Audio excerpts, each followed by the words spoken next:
আপনারা দেখতে পারদা মাতারঘা ফোন সারাটাই আপনার বন্যায় প্লাবিত হয়ে গেছে গিয়া, মানে অধিকাংশই গড় বাড়ি ডুবাই লইছে, গড় পানি উঠে গেছে গিয়া। মানে আর এদিকে অনেকেই ত্রাণ লইয়া আর স্কুলে অনেকে আশ্রয় নিচ্ছে, তারা ত্রাণ দেওয়া ওর। আর আমরা সেটা যা মানে ক্ষেত্র জমিন আছিল এগুলা সব নষ্ট হয়ে গেছে। পরবর্তী যে আবার যে রোপণ করা লাগবো সারা টারা কিচ্ছু নাই। মানে এইবার যে পরিস্থিতিটা হয়েছে, পানি যাওয়ার পরে মানুষ মানে খাদ্য সংকটে পড়ে যাইব, বোঝা যান না কি তৈব আল্লাহ কোন পরিস্থিতি নিবা। তারপরে দেখো দুই সাইডে দুইটা মসজিদ, আজকে জুম্মার নামাজও হইছে, মানে দাঁড়াইয়া নামাজ পড়া লাগছে। এখন আসরের সময় আদান হইছে না, সাইডে কবরস্থান। মানে মাতারঘাপন এলাকার মানুষ খুব একটা কষ্টর মাঝে আছে। আপনারা যে যেখানে আসেন আপনারা দোয়া করবা যাতে আল্লাহ আমরা রক্ষা করেন, আল্লাহ আমরা হেফাজত করতাম।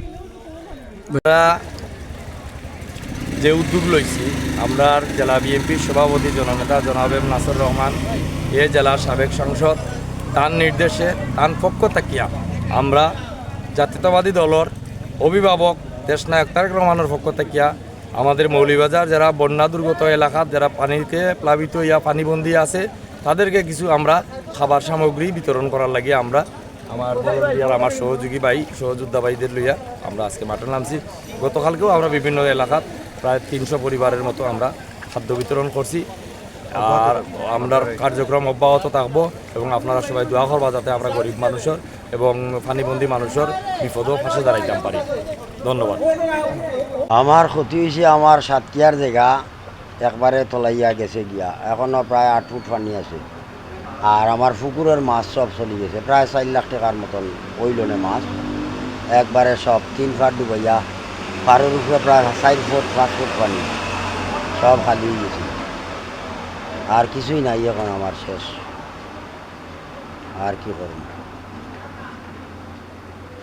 বিভিন্ন বছরের তুলনায় এবারের যে 2024 সালের যে বন্যা পরিস্থিতি, মৌলভীবাজারবাসী একটি অকল্পনীয়ভাবে একটি ক্ষয়ক্ষতির মুখে তারা পড়েছে। এবং যেহেতু তাদের পূর্ব থেকে কোনো পরিকল্পনা অথবা প্রস্তুতি নেওয়ার কোনো সুযোগ ছিল না, যার কারণে অনেক মানুষ পানিবদ্ধ অবস্থায় আছে এবং অনেক বন্যার্থদের এই মুহূর্তে যে জরুরি ত্রাণ দরকার, সহযোগিতা দরকার, সেগুলো আসলে বিভিন্ন কারণে, বিশেষ করে যোগাযোগের অভাবে সেটিও মনে হয় খুব একটা সংকলন হচ্ছে না, যার কারণে মানুষের কষ্ট দুর্দশা বেড়ে যাচ্ছে। আমরা দেশবাসীর কাছে আশা করছি সারা দেশের যে অবস্থাগুলো তৈরি হয়েছে, যেভাবে মানুষের পাশে দাঁড়াতে পারে এই চেষ্টাগুলো করে যাওয়া উচিত। আর মৌলভীবাজারের সহ সারা দেশের যে বন্যা পরিস্থিতি উন্নতি হোক, দোয়া করছি। সারা দেশের এই শোচনীয় অবস্থায় আমাদের মৌলভীবাজারের অবস্থাও কঠোর একটি অবস্থা। এখানে এই ফ্লাডিংয়ের এই বন্যার অবস্থা ক্রমশ বৃদ্ধি পাচ্ছে, প্রাণী বৃদ্ধি পাচ্ছে।